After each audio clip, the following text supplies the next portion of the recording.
Who were the Seleucids, and which countries did the Seleucid Empire control?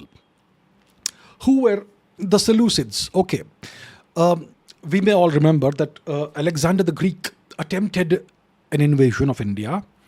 Lasted about 2-3 years, 327 to 325 BC, right? 2-3 years he attempted the invasion.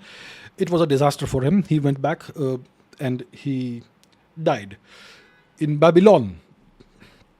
What did he die of? Some say he died of malaria, some say he died of poisoning, some say he died of alcohol poisoning, and some say that he may have died of wounds sustained in battle in India. Whatever it was, he died young. So Alexander dies somewhere in the 4th century BC, and when he dies, his son he had this Indian or Parthian or what Gandharan wife, right? Her name was Ruxana. So she was pregnant at the time Alexander died, and she eventually gave birth to a son, and that son was assassinated when he was a teen. He never really took power. So Alexander's line was ended there, and then his generals, they fought among themselves for power, for the control of the empire that Alexander had won briefly. So he had a number of generals. It was this war fighting between his generals was called the War of the Diadochi, the War of the Generals. And the general who came out on top was Seleucus Nicator. So Seleucus Nicator was able to defeat the other generals, and he became he founded this new empire.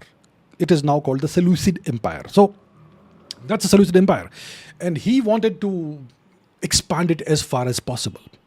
So he went back eastwards. He came to the borders of India, and he fought this brief war with the Mauryan Empire.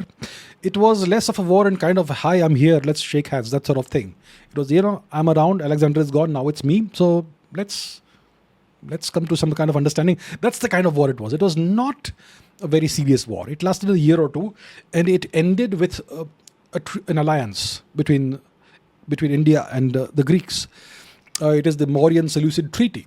And it is said that Chandragupta Maurya accepted Seleucus's daughter as his wife, and to formalize this matrimonial alliance, he, as counter dowry or whatever, he gave Seleucus Nicator 500 war elephants, and Seleucus Nicator gave back some territories that he had usurped from India, and that was the end of the war. It was the beginning of an alliance that would last at least a couple of generations.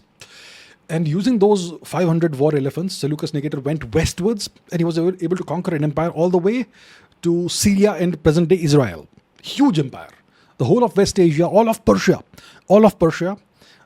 Syria, and also Israel. So all the way to the Mediterranean Sea.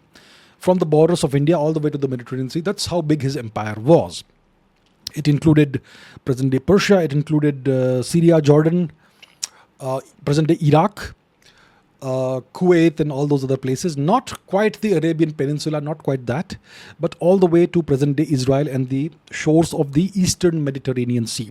That's how large this empire was, and it lasted.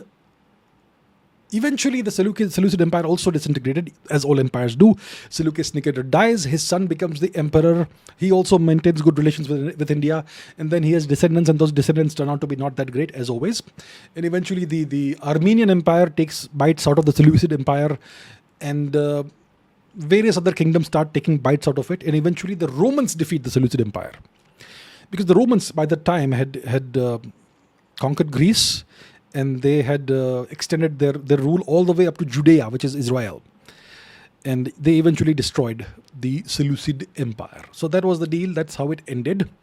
And it was, at one point in time, a pretty large empire, all the way from the western borders of India, the India-Iran border, including Iran, all the way to the eastern Mediterranean Sea. Pretty big empire.